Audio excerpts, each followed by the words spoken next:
Thank you, Sean. Oh, let's see this.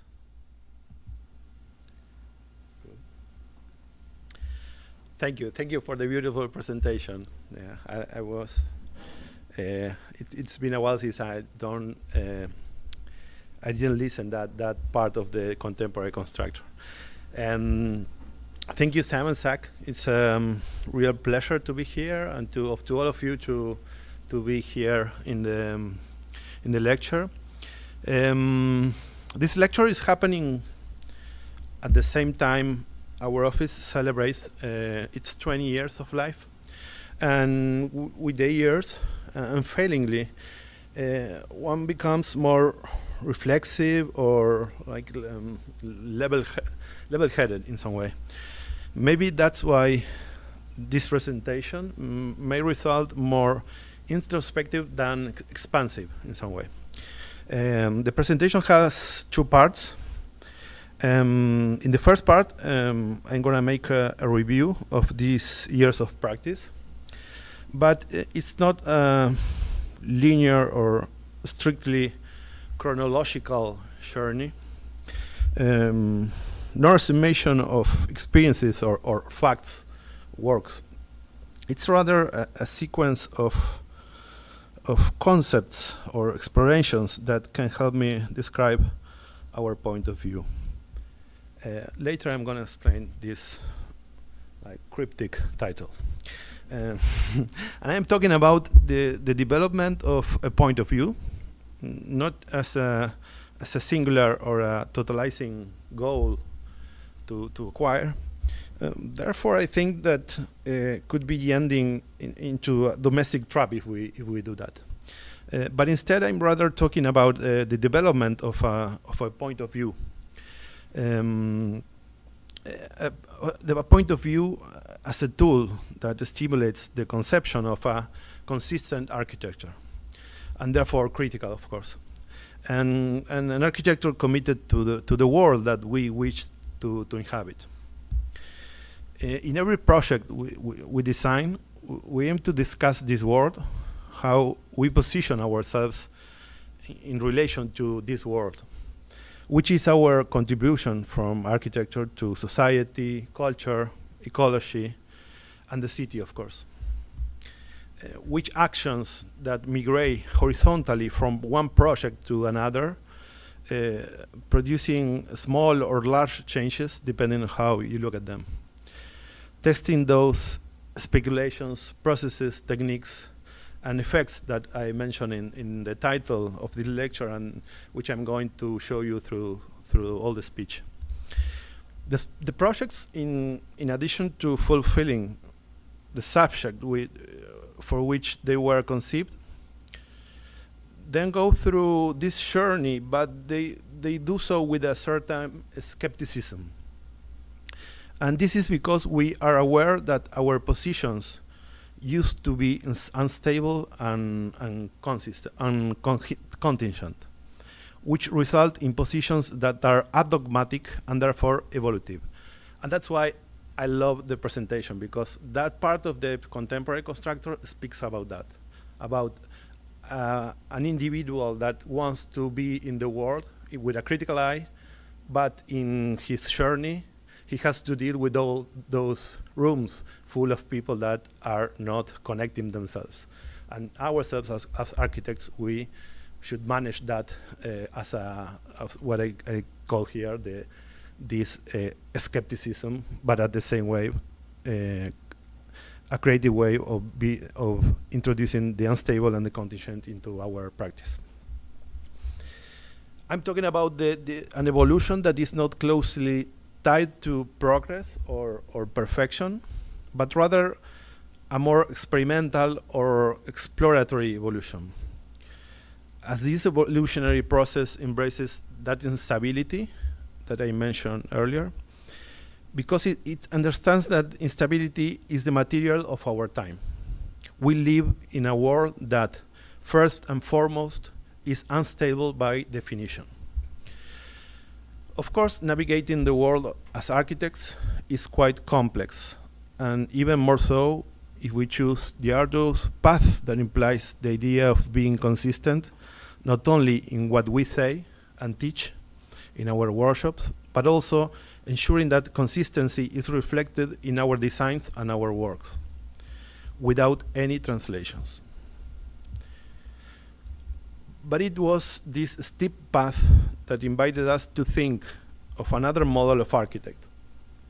An architect that has the ability to detect opportunities in problems or stimulations in the ordinary.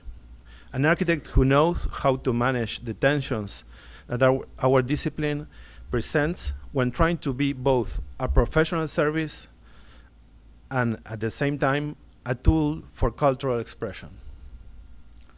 A small pavilion like this on a typical terrace in the city of Buenos Aires can be a space for someone to develop its life and at the same time a device that allows us to project an idea of architecture that stimulates the emergence of a new individual, a kind of alter ego of the conventional inhabitant. Or on a bull shed like this one, a piece of rural infrastructure can become the vacation retreat of an artist, and at the same time, it can be a playful redescription of the passage of time and the relationship between history and our present. Operating in known ideal fields, such as inherited structures, whose formal or technical affiliations do not always present themselves as something stimulating to be addressed, but they do provide us with an energy that we can use and redescribe. Operating in this realm not only involves a technical risk, as we can see here in the Lure house, where we completely emptied the basement, the foundation of a 100-old house, in order to make that house more accessible to the back, to the grass and the green and the nature. But also another significant risk, which is that the conversation we imagine between different lives of a house may not take place. Or the challenge of designing a building for inhabitants with different habits from those of the people and which we don't know perfectly. As I mentioned earlier, problems that translate into opportunities to explore with an architecture that, through its specificity, manages the project a way of seeing the world. From our first projects, we had very strong interest in construction. Along with drawing and dialect, construction is a tool that architects should control very precisely. From my point of view, it is unfeasible not only to conceive a project, but also to engage in project criticism if we do not have in our knowledge backpack a significant amount of information that allow us to understand the indissociability of the intellectual and the material worlds in our discipline. A practicing architect must know how to build. But I am not referring to the knowledge we must have to ensure that a work meets the necessary requirements to avoid problems during its youthful life. I am referring to the mastery of construction techniques in order to achieve a translation without distortions between our desires and the built reality.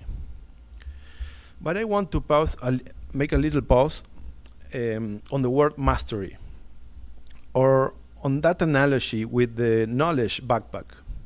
So it's not interpreted in a passive way or as a mere exercise in the accumulation of knowledge.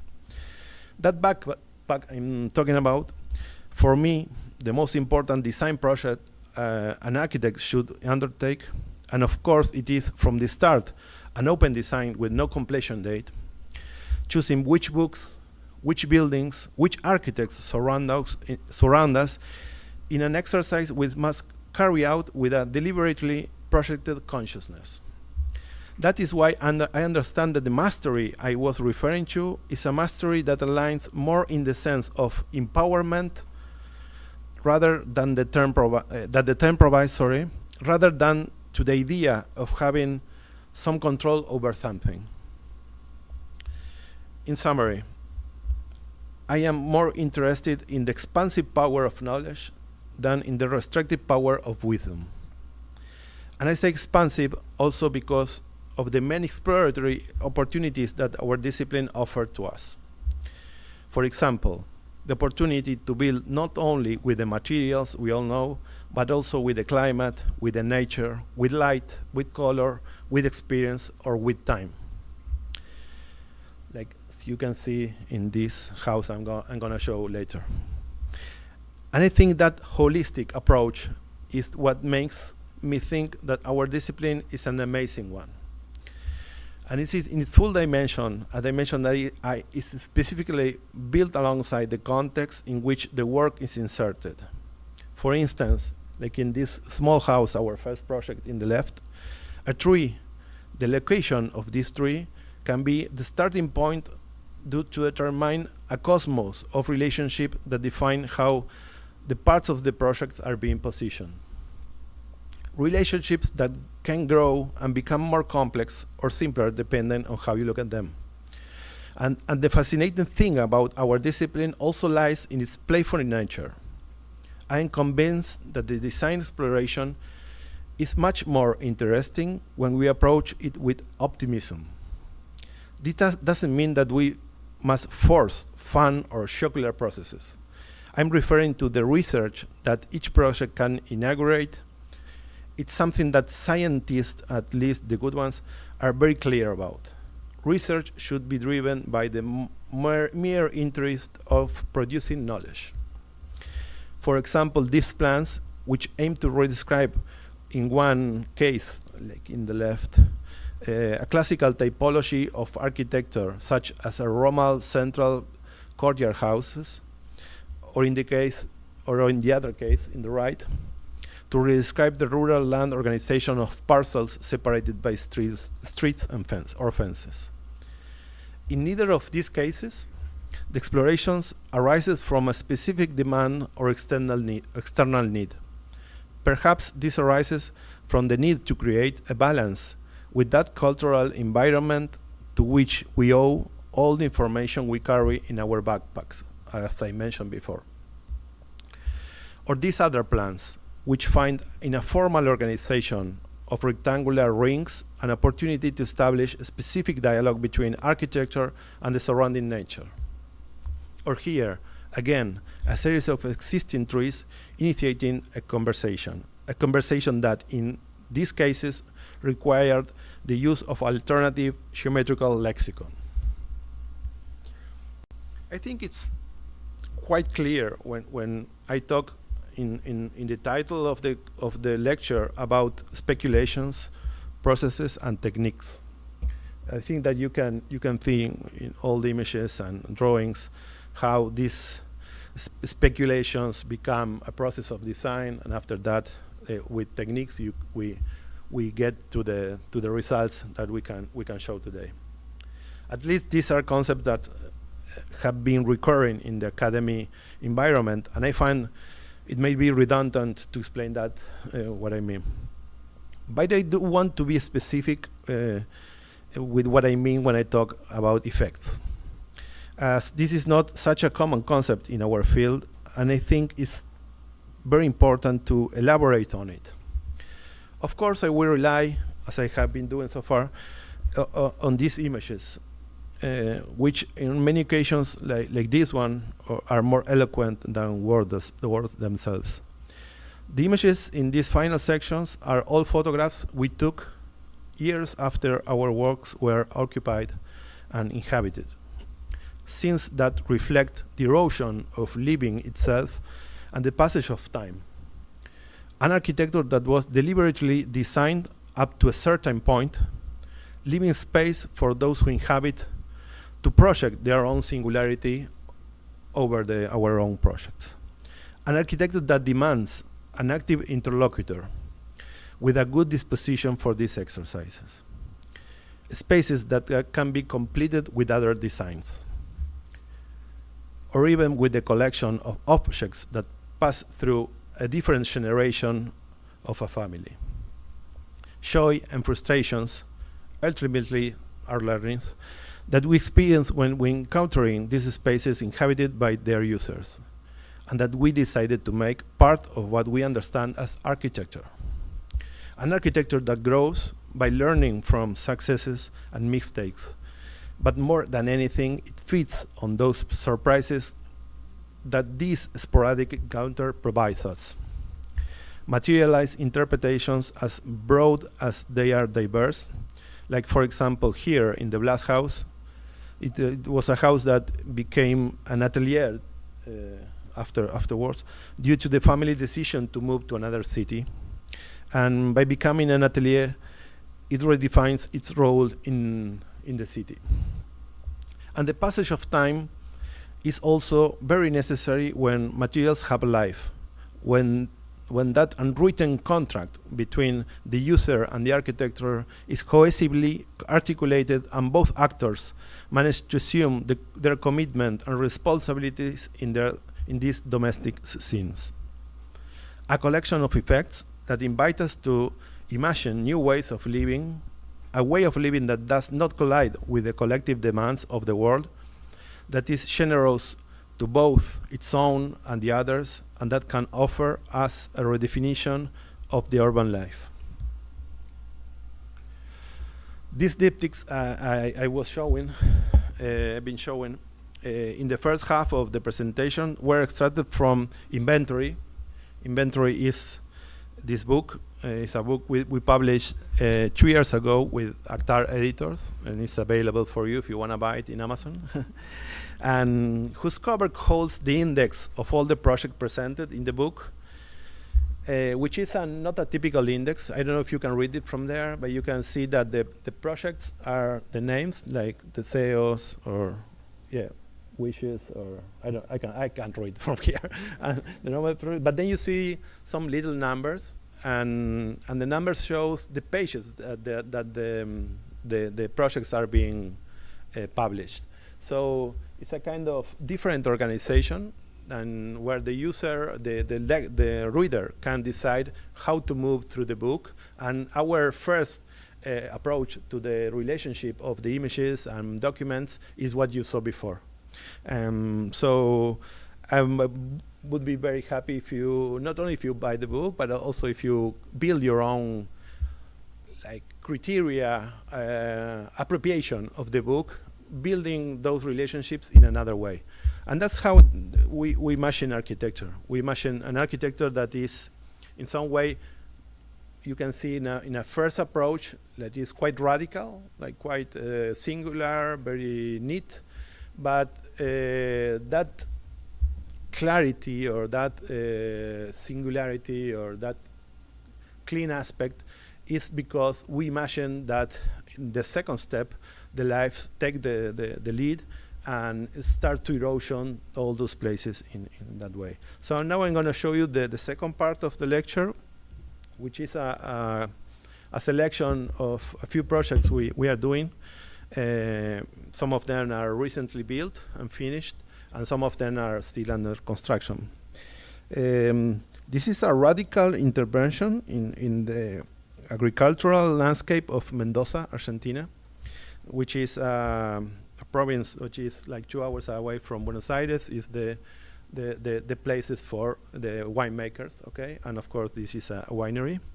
And it is a manipulation that is more related to the infrastructural knowledge or history, rather to the architectural wineries tradition. The winery is this type of stepped section that is not only because there was a need of making the wine without pumps or using less pumps and using the physical mountain to move the wine through the section, also because we wanted to experience this landscape organization as a way of exploring these beautiful views that we have of the Andes on the other side. So inside the winery, as a typical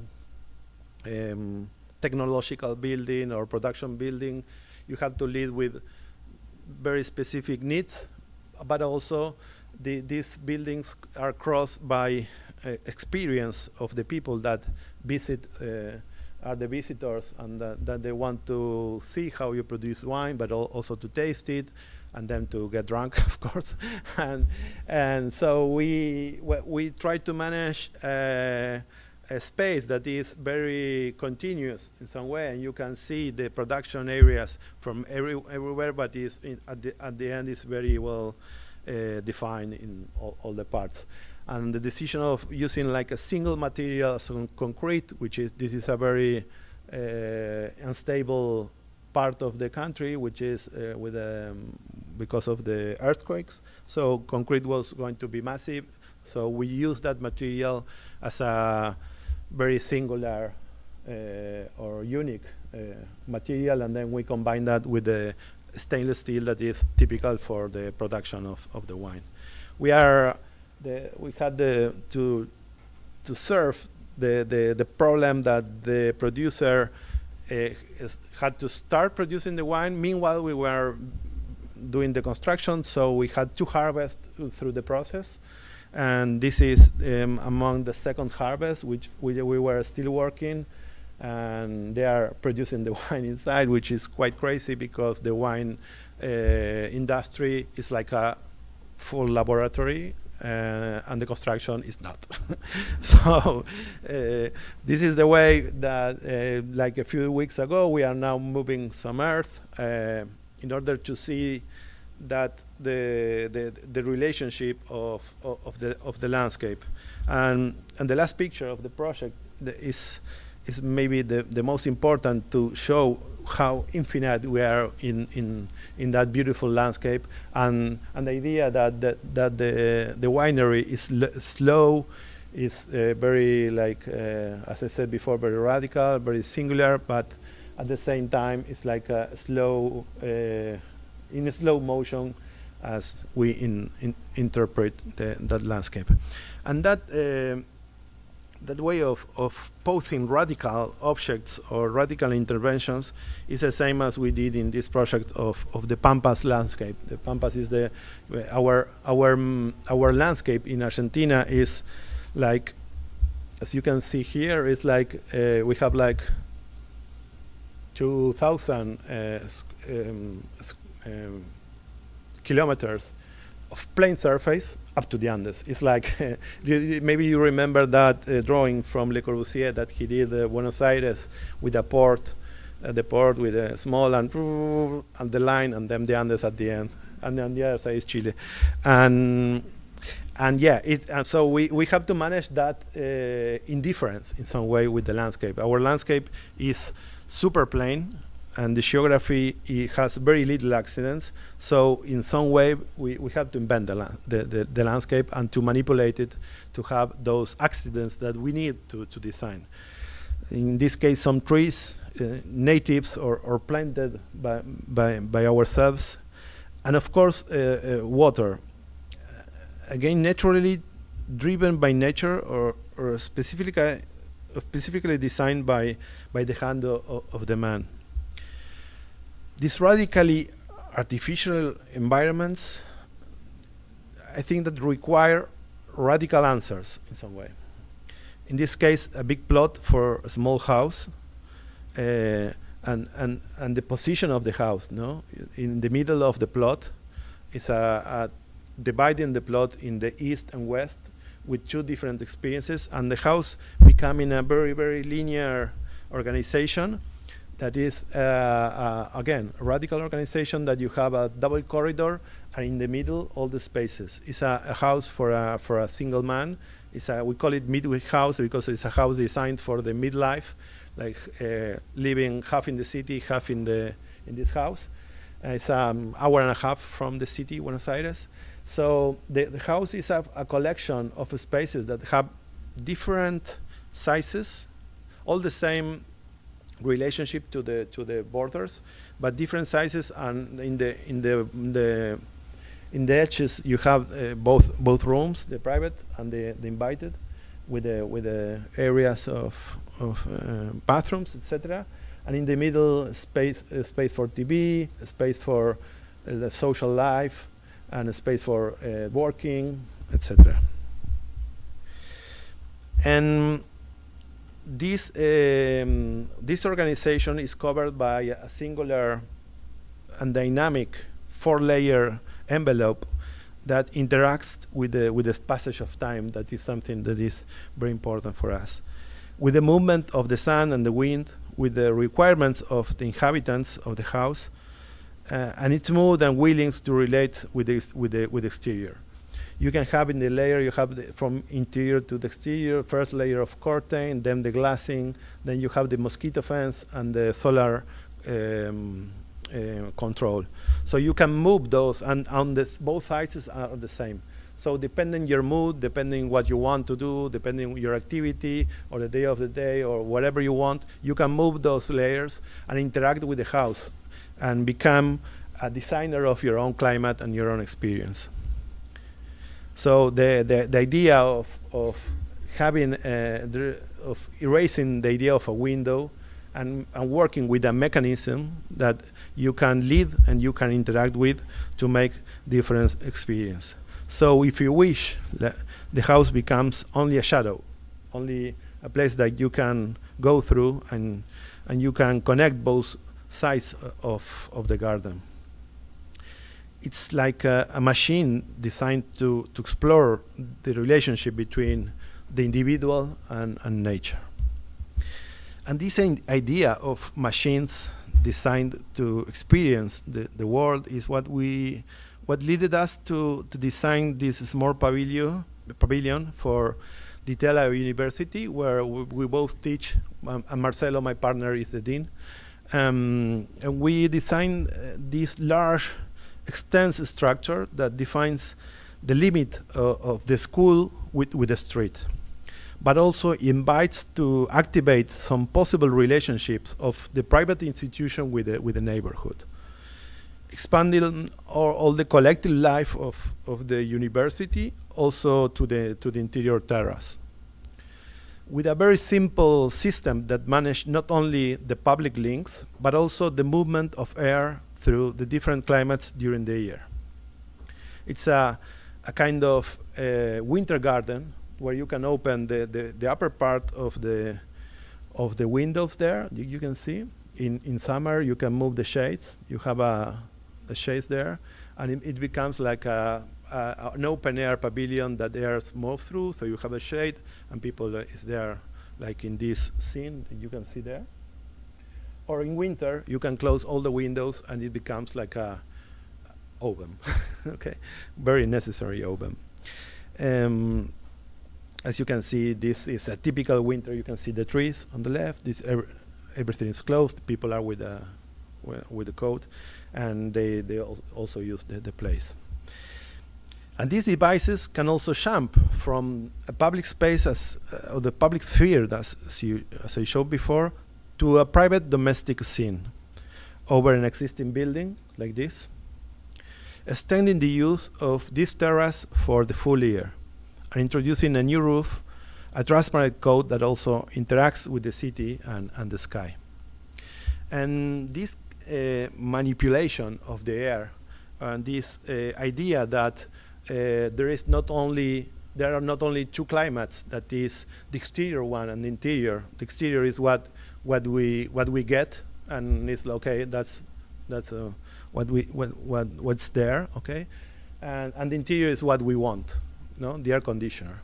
I think that passive way of understanding that we are not part of that environment and we only build this one is what will lead us to have the world climate problem that we have nowadays.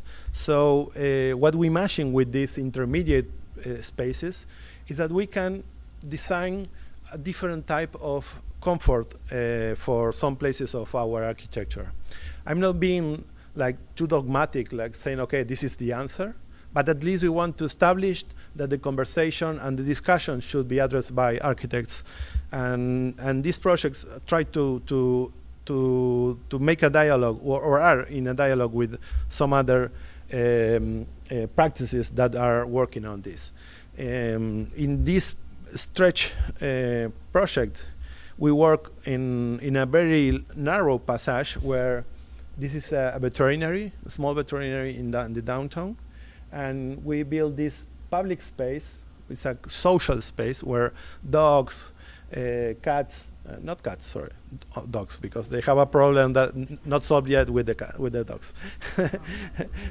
So dogs and their owners get inside this space. This space managed is there goes through it. Okay, it's like semi-covered space, and is also the strategy to work with an existing structure that lead us with an internal structural system that let us introduce an open air to have this new second life to that existing house. This veterinary is also a typical building in our city. Buenos Aires is the city with more pets per inhabitant of the world. and that is, I think, is very connected to new ways of domesticity, or new ways of new families in some way, and the tradition of going to the veterinary in the day-to-day life is like very problematic for the dogs, also problematic for the owners. Okay, so we try to introduce the experience of a new experience for the dogs. So we work very closely with the doctor, with the veterinary doctor, to know what the dog feels when he goes to a veterinary. The first of all is the memory. Okay, maybe if you have a pet and you go to the veterinary and you go walking very nicely, when it's half a walk for the veterinary, it starts to get nervous because it's the memory. So that's something important. And here to work with pets was something that we had to learn a lot from the doctor. So the project started from not only from the front that I showed before, also on the backyard. We have a very nice courtyard full of plants that are where the dogs want to be. So when this passage that organize the middle of the project is the link between the public street with the interior where the dogs want to be. So that interior and the plants and the type of floor we used was something that we got introduced by the veterinary doctor, to design in a specific way where the pets were the most important thing for us. This is the passage, and you can see that the soil, the floor is like a plaza or a courtyard floor, and it's also full of plants, so the dog can smell and they can feel more comfortable, and they can forget the experience that is inside the boxes. That is something that they need to have. But yeah, these places that have no, I mean, they have no title. You know, this is not a lobby. This is not a waiting room. This is not a passage. I think it's all the same at the same time, or maybe it's something new that we don't want to take care of about that. We prefer that the experience of the individual is what in title and what defines these places. And we think that when we see that, for instance, now we see that the owner put some things inside, and now we are very happy with that. We're very happy with that positioning of the designers, leaving things to others to be completed. And also, it's something that we work with a dialogue with the owners. We work in the process with the people who are going to inhabit, because we define some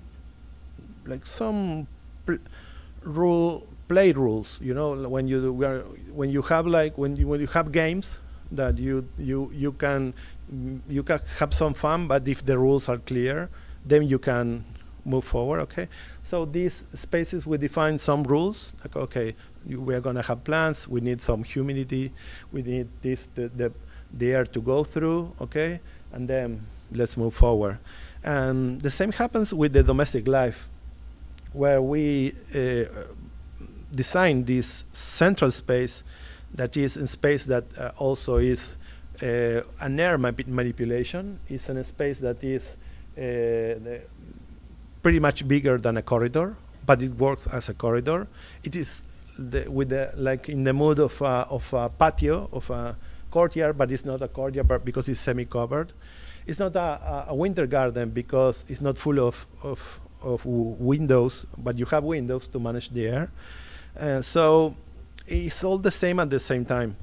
And the relation with history was talking at the beginning about this house, about a typical organization of the courtyard house with the patio in the middle and the pavilions surround, was the starting point for this project, where we have these 4 pavilions. That one is, I don't know, how can I put? Oh yeah, here. This is this is a house for a single pair. That this is like the master bedroom and the studio for them. Then you have this pavilion is like the living room, but for social life, etc.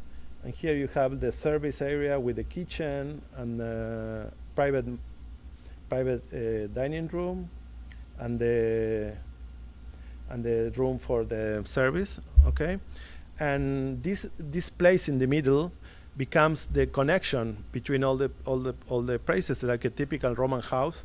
But instead of having a place that is open air and you could freeze in winter, or you can get too hot in summer, it's like a middle air, as I mentioned before, with a semi-covered space. All the techniques that we design for the construction are in steel, reinforcing the idea that the interior of the house and the design of the structure is going to be connected to the enclosure of the house, and it's going to be the same in the interior as the exterior, reinforcing the idea that you are living connected completely to nature.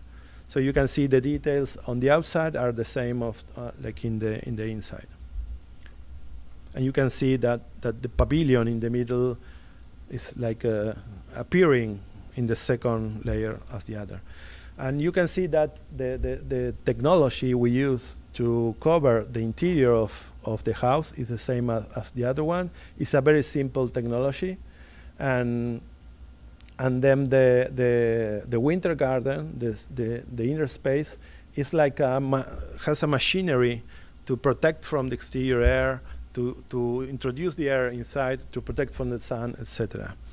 And sometimes these techniques that in this case are like very handcrafted, like people like putting bolts with some steel sheets, etc., can become a laboratory for new explorations that then we try to move to another scale, and we work with other techniques. Like in this building that we designed this quite particular curtain wall with an enterprise that they do curtain walls, and we bring some of the explorations we did in the singular house that we saw before, but we get it to and we work it in the house with some very like normal techniques, with very, I don't know how to say it in English. It's like poor techniques or handcrafted, okay? And we move it to the patent world, to the world of things that are certified, that are that have some manuals, that have some, of course, are secure, and they can manage the idea of building this high-rise tower.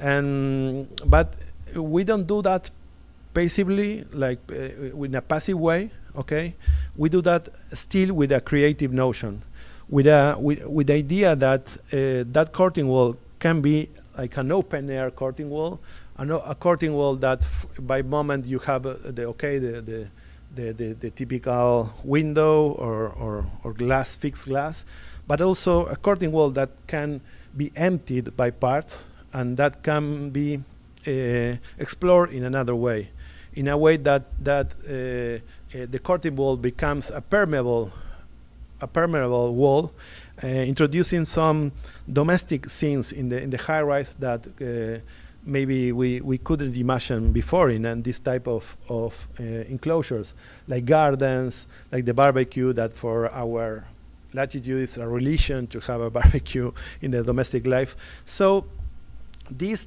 details started to work in ourselves as an idea to explore another way of domesticity. A domesticity that is linked to that technology, to the rigorous technology of building a high-rise, okay, of building systematically, but with erosion that needs every house to be connected with the exterior parts. So you can see that the plans that you see of the tower are on the out layer are all regular, are all like rectangular, okay, and that's the maximum optimization of the code of our city. But then on the second layer, you can see that the glassing interacts in a way that is quite organic. I'm going to show you there.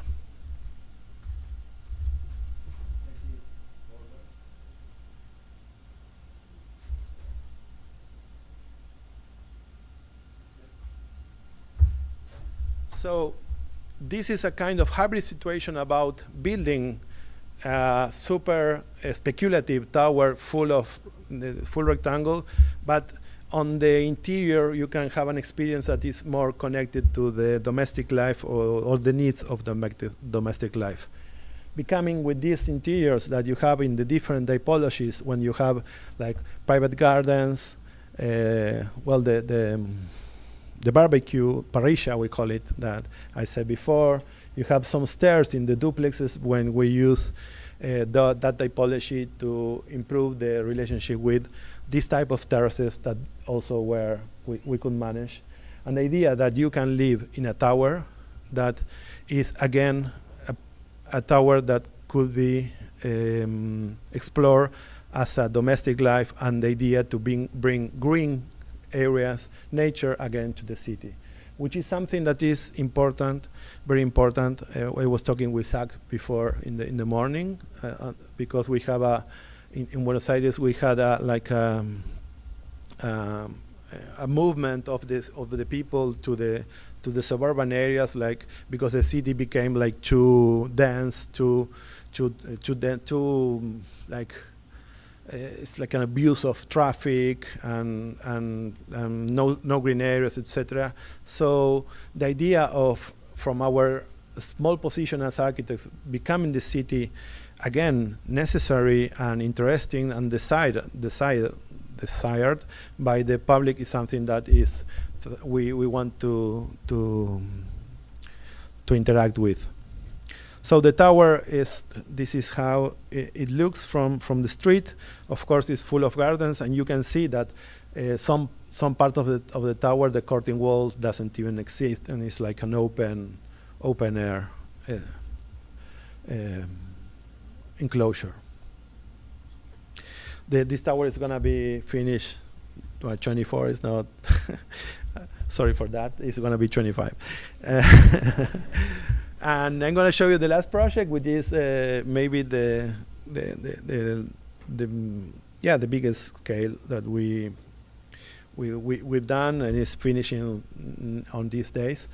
This is the Huergo Tower, which is a tower that is in the midtown of the city. Is a place that is connected to the main like civic spaces of the city of Buenos Aires. And the typical solution for towers are objects. We see that the towers nowadays on the world is like an object solution, and the objects sometimes they do, but they don't use to interact with the history of the city, with the surroundings, with the neighborhood. And we decided to do the opposite, to establish a tower that interacts with the neighborhood, that its physiognomy and its displacement on the form, as you can see, are connected to the surroundings. For instance, this small movement here on the 6th floor is connected to the proximity of the front of the street, that the neighborhood is quite low. It's about 6 floors. So we do that first displacement. The second displacement here, this is the 38 meters, which is the height of the higher buildings that are between walls in the city and in the front of the neighborhood, you can see that all the buildings that are not towers are on that, like they build like a massive height of the 38 meters. And the last one is connected to the future towers this one is the height of the neighbors' towers that you're gonna see in this picture. So the idea of a tower that is not a result of a singular design or a desire of a private desire of an architect, and is an interaction with the city is something that at least we want to present to the world. And also the idea that the tower has a color, because Buenos Aires is 98% of the buildings, as you can see here, are mainly gray or light gray or dark gray or medium light gray or or warm gray. Some of them are brick, as you can see there, but those are historical buildings, you know, from 100 years ago. And the idea that the tower, instead of interacting with that tradition that we consider a little bit boring, we decided to interact with the parks, because this tower is the end of the public parks of the central part of the city. And I'm going to show you here, like I know I can't point with this. It's so okay. You can see there the green areas ends on the left with the main cultural center of the Argentina, that is the Centenario Cultural Center. In the middle you have the government, like the presidential house, with that plaza that starts the axis that ends in the Congress. And all these parks are very important because they have the military building, the customs building, the central bank building. So it's a very civic area, very important for the history of the place. And the owner, the developer of this tower, bought a plot that is on the end of those parks I showed before. So in some way, we thought that we had a responsibility to define a solution for that end of those civic park. But it couldn't be like a heroical solution, because at the end this is it's not a public building. But we decided to combine the client, and he was very, very proactive on the idea that the tower should have a public space on the ground floor, and that public space is here under construction. Okay, and instead of having that end of the parks with a fence and a private space, he said, okay, I like the idea of giving some part of the space for the public, and that the people of the tower can interact in the ground floor. And the idea that the ground floor is not going to be closed, so we decided also to introduce two commercial spaces that can bring life to the ground floor. Maybe I explaining this in the States, that is, maybe it's not that necessary. When you go to New York, you see full of spaces that are public, and you can go through the lobbies, and you have a lot of shops, etc. But in Argentina, the tradition of towers is that they have fences and everything is private, so the public life you have on the street is awful. And that's why this was quite a move that we had to make. And of course, the idea of introducing this irregular path to the tower, we decided to end, instead of finishing this promenade that becomes from the public space with the tower, we decided to have a passage, as you can see here. That this is a typical solution of, well, you can see the passage there. Here, you can go through the tower, and you can go to the street again. You can go out, okay? And the lobby is on the right side, like in a secondary part. So I think this changes a lot of positions or or ideas or the relevance of the lobby in a tower, the idea of the private space in the city, the idea of how we interact with the public and the private. And what you can see there, that you can see that the tower has those movements, as I explained before, that bring some conversation with the city, are not only a formal organization of the building, it's also how we experience to inhabit the building. You can see those places are painted in green. Do you see the green because it's very light in the social spaces here?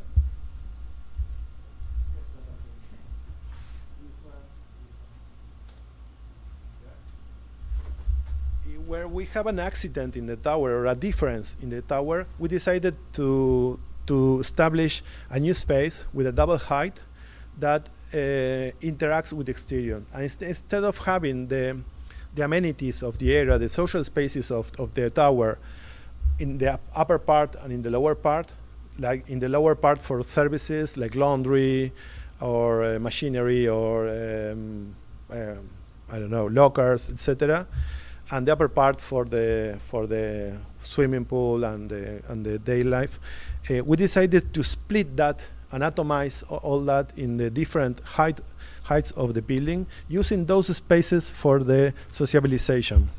So we start in the lower part with the, how can I move this? Yeah, here. With the passage, as I said before, with this like that space for public and private mixing in the ground floor. Then on the 6th floor, that we have this terrace, we introduce all the sports like gym, yoga, etc., using this terrace to have some exterior life. Then under the cantilever, which is like a kind of celebration of the structure and is very singular in the building, we have the cultural space with a space for cinema and a library where people can go study or work or see a movie. Okay. Then on this part, that is the last terrace we have that is heading the city on the west. We use it for the typical day activities. We have a laundry, which was quite a crazy idea to have the laundry on the best views of the tower. And because we consider that the best, if you use the laundry like 3 times or 4 times a week, you should be in the best part of the building. Also, we have a collective kitchen in that upper part. And of course, in the last part, that is an opportunity to have open air, we have the swimming pool and some parrillas barbecues again with trees. So we designed this collection of spaces for sociabilization. The plan, because the general plan was that the apartments are for like entry-level apartments, very small, like more for young people, students, etc. The project has 507 units. So these social spaces are going to be part of the day life of all the people.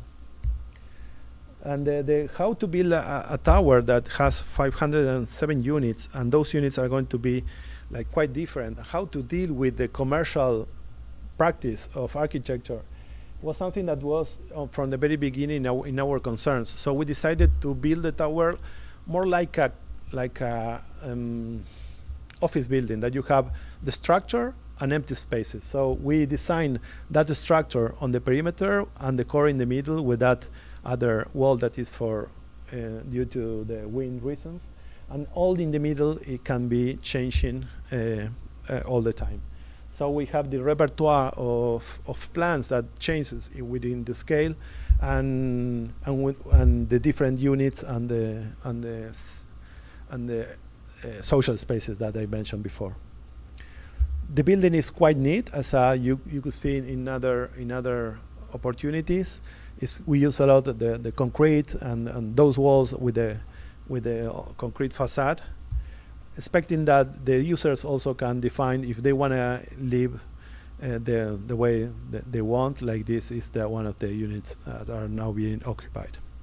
I'm going to show you very quick some photographs of the process that was quite a challenge for everyone here because of the conditions of the place, how we have to fund it, because the tower has a very challenged structure with the cantilever, but also because the soil is was part of the river, so it's a very bad floor to. So we explore all these technical solutions. We designed everything through the construction process. We designed the molds also to hide all the joints that you have in this construction that is always being pouring the concrete. So you have different joints. So we designed this like corrugated facade with those metal sheet molds. And we gave again to the construction some rules. Okay, you can stop here or here or here or here. And then they decided how to make the plan of concrete. That was something that concerned us a lot, because we think, again, as I said before, that the details of construction are part of the project and are very important. So then we finished that very, very, very proud of how the concrete was being done, because with those decisions that we made, with only one singular joint in the middle of the window and all that corrugated facade, we could interact with the difficulties of building the construction of this high-rise with the idea or the wishes that we have as a aesthetic of the project. And the project started to build. For you to know that scaffolding is about 13 floors. That scaffolding was even higher than the highest building we've done before, so imagine the tower. And that was a very epic moment when we removed the scaffolding from the cantilever and see that everything was okay, and we are not in shell, so here we are. Then the project, we also designed the window. The window is also an interaction between a typical window of Alcoa that we designed the interface, how do you say, the hub, the connection between the window and the concrete with a hidden joint in the border. And we adapt that design of the window to have 3 types of systems. That is, it works as a rail in the balcony. It's also fixed for those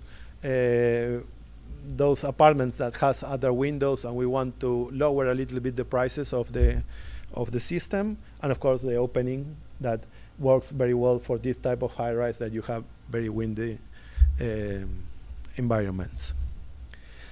And as I said before, we decided to paint it green. It's a tainted solution, and also the tainted solution becomes a connection with the window, because we have very few colors of window that can solve the relationship with the needs of the climatization of the interior. And also this new painting has a slight bright reflection.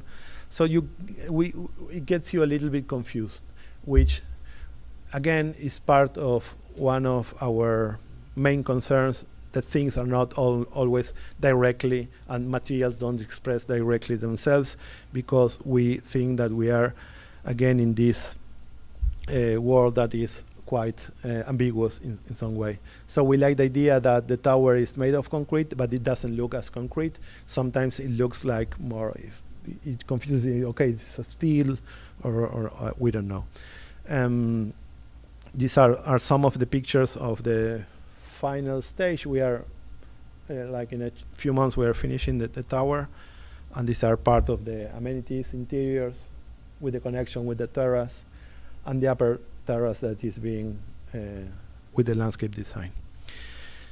And I think that these opportunities are not only opportunities that we take and we think how we relate with the object or the problem of doing this architecture in this specific place. We think, as I said before, that are part of a more ambitious responsibility that we have as architects of thinking again the city, rethinking the city, describing the way we inhabit the city, and becoming the city again necessary for the people that we think that is a solution for many, many reasons for the future of our world. And we want to end with this picture, which is part of our team in Buenos Aires. It needs to be updated, but I think again, as they are part of how we do things, of how we interact with all our ambitions, and without them, it would be impossible to do it. So I want to thank you for this, and now I think we have some answers, no? Some questions.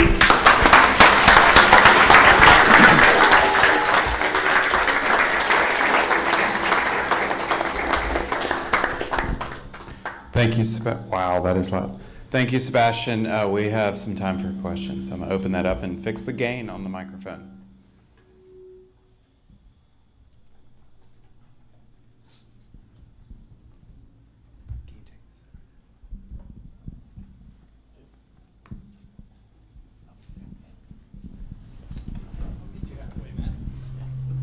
There's a lot of gain. Whoa.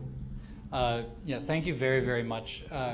One of the things that you touched on at the very end there was how unconventional some of the choices you made, especially in the 475 tower. How do you pitch a unconventional idea, especially if you're like, yeah, we don't do this in high rises in Buenos Aires? How do you pitch to the client or the public or people who might resist the idea when there's like this big creative spark and I know we're going to do it this way? Yeah, with a lot of work. And yeah, it's very simple, the answer. It's a lot of work. This project has, maybe this project is more eloquent because of the scale, but every project needs a lot of work to convince people if you want to do something different. Fortunately, the clients that are coming to us, they want something that is not the typical solution. But when you want to move the statu quo of things, like in this case, the modes of concrete or the structure or the color or everything, you need to work a lot to explain to people, a lot also to be sure that what you want to do. You have to explore the industry, to explore other solutions, to make new drawings, to make new. So our method is to we are quite like cabezas duras. How you say? Well, sorry, stubborn. Okay. So we insist a lot, but through work, you know. Yeah, it's a very simple answer. Sorry.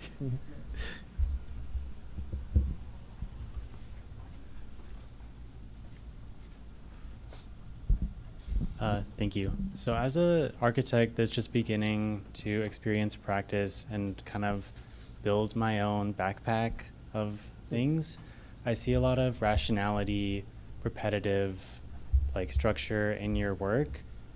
How does it feel for you to like go beyond that in your work and do things that might not have this like structural and rational nature to them?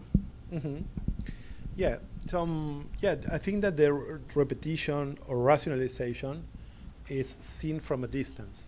You know, when you get into the inside each decision making, each solution of a detail of the relationship of how you deal with technology or something is quite different from one project to the other. So we don't have any problem in repetition.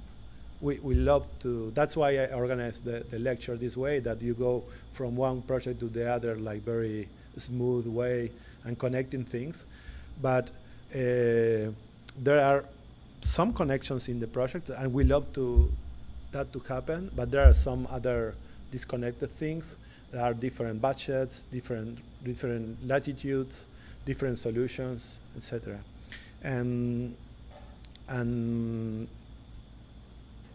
we think that one of the main problems of architects to be consistent is that sometimes you have your own need to invent the world every morning, you know, and I think that's quite a problem, and because it makes some anxiety in our profession, and it's something that if you see like medicine or even the people that do great inventions, they repeat methods and ideas once and once and once again until they purify that idea, and they, with that repetition, they move forward. We prefer that position of ourselves in that sphere of knowledge rather than the one that thinks that architects are inventors that need to do things new every time. Yeah.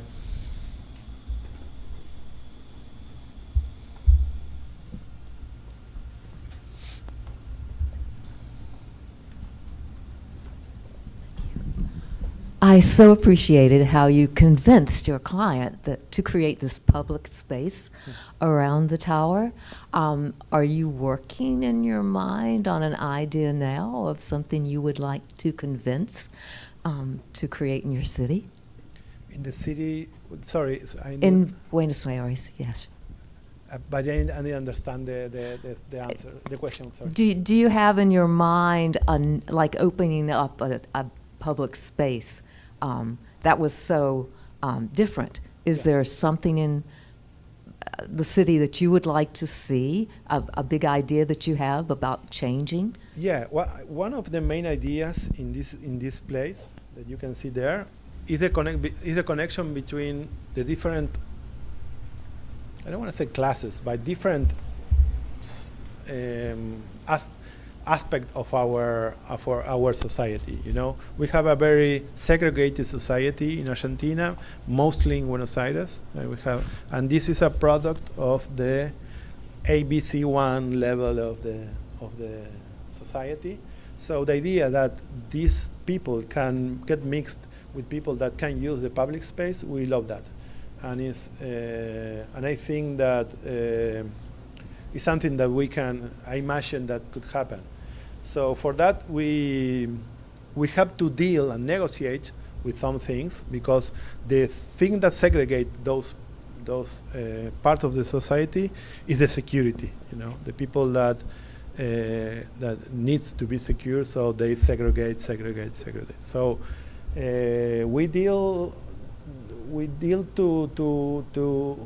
we work to design a public space that feels secure for everyone that inhabit that place. So you have some few entrances, so people can feel secure. Also, I think that designing quality in the public space invites everyone to take care of that place. So that's why, I don't know, we don't have, no, this is too old, but it's going to be full of plants and trees, and it's going to be connected to a museum that is that the refurbishment of the neighbor there is going to be a connection there. That round plate there is a sculpture that is part of the development. We invited an artist to collaborate there. So we give quality to that space. When you see quality spaces in the city, you see that people start to take care of that. So the mixture of people is maybe something I'm willing to see in this space, and I think that the owners of the tower now will have to take care of that, because as architects we can take a path or design a path to something, but at the end they can manage this in the future. And you can see lot of buildings and they change and they put more fences or more restrictions, etc. So let's see if it happens.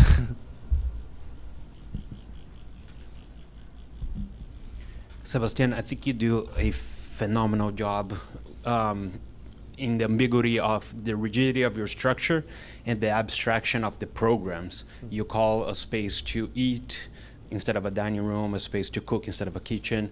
And I wonder if that's how you present the programs to the clients, or is that just an internal conversation in the office? It's maybe I don't have like a singular response or answer to that questions.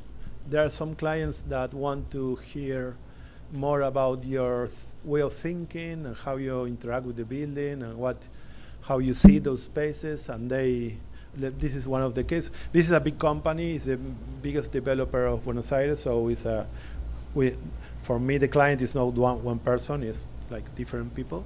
And part of the company, we talk about that, and we have that type of talks, of chats, of back and forth ideas, okay?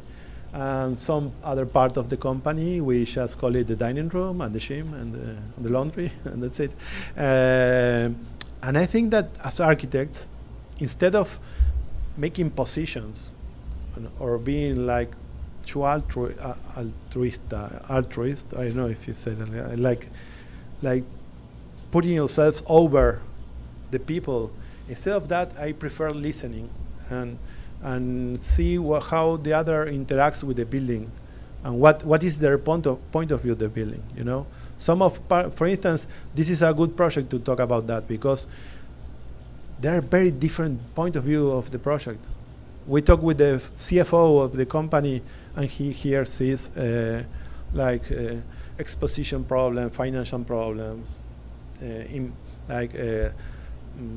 budget, timing, etc. And we have to take that talk because we are the architects, and we need let's talk about budget, and we need to know that language and to interact with the language.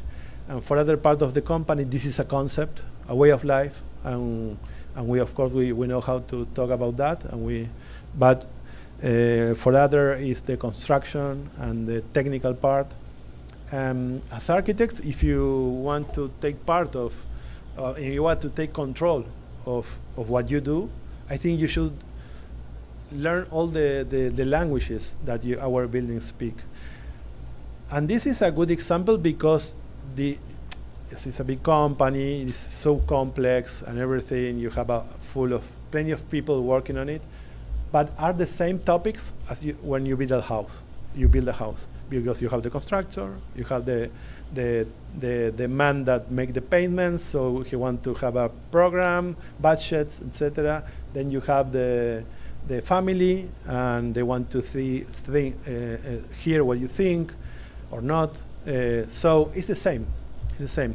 I think that this needs more professionalism and more team in some way. So we work with a lot of consultants and expertise people, but at the end it's pretty the same as doing a small house. John, you still the last question. Are you going to ask me how do I call? I want to go back to that gentleman's first question about changing your rigor, and I want to ask you to talk more about that, because I think that is a mindset that young architects have. Correct me if I'm wrong, you focus on space, light, space, and material. Form is a byproduct of that. And where you consider why go around your foot to get your elbow on a structure when the space is what's important. Also, when in talking about this tower scenario, I've noticed that you've used every square inch of the allowable envelope that you could, which a developer would be very happy about. Yeah. You didn't use a lot of ins and outs and forms and pointy things and all kinds of stuff to kind of, and over-decorate it. You talk about the space allowing it to breathe and live on its own past the point. You become the framework. Can you talk more about that and, Yeah. and get that through everybody's head, how valuable that is? Yeah, sure. And then my second question. I'm not even going to go to the second question. Do that one. That one's more Okay, important. I'll go with that. It's connected to the answer I did before, because we are not concerned about space. We are also concerned about efficiency. We're also concerned about doing a great business for the client. We are concerned about technology. We are concerned about the dialogue with other architects and how we make a dialogue of, okay, what is our aporte, what we bring to the world, okay? What are how we talk with the discipline. We are also in dialogue with the city, the history of the city. This tower, for instance, is in dialogue with the modern tradition of Buenos Aires. We are also connected with the sustainability and with the green areas, with how plants live, how nature lives in the building. We're also connected to domesticity and the way of life of people. So it's not space. Space is part of it. The natural light is part of it. It's also artificial light in some ways. So I think architecture is not, if we don't understand that architecture is a holistic practice and everything is interacting with everything at the same time, and we don't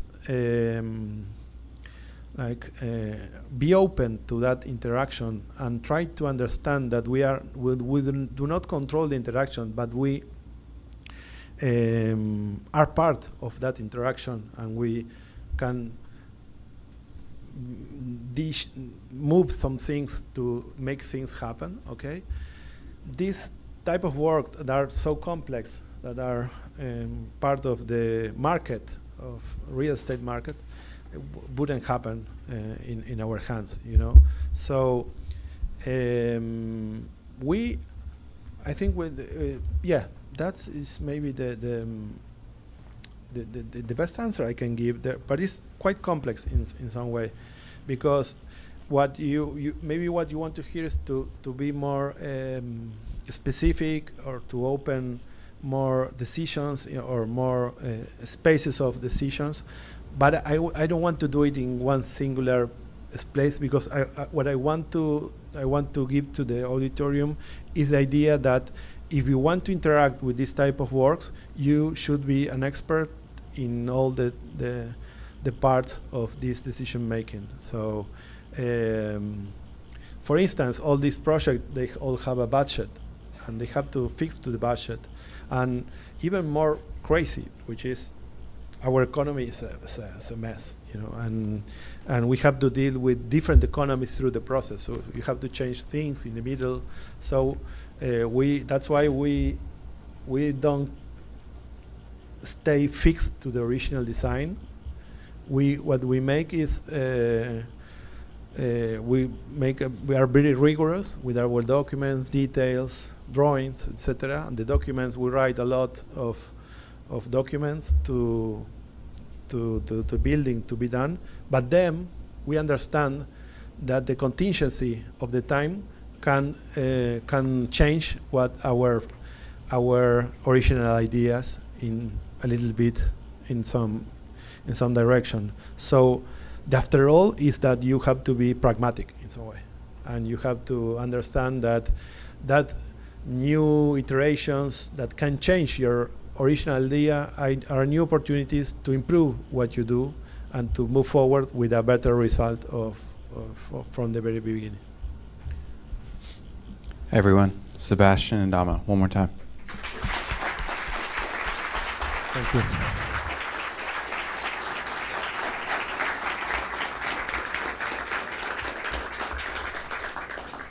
So Sebastián had the great opportunity of closing us down on our last night. What a great word to leave us with, that iteration can take us further.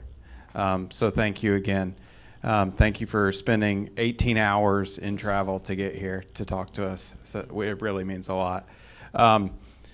We have one more event. It's Friday night. It's at the Institute office. It's at 5:30. We will be displaying and presenting real-time salon-style all the students' work, and it'll be a celebration of this 2-week event that we put on every year. So we hope to see you there.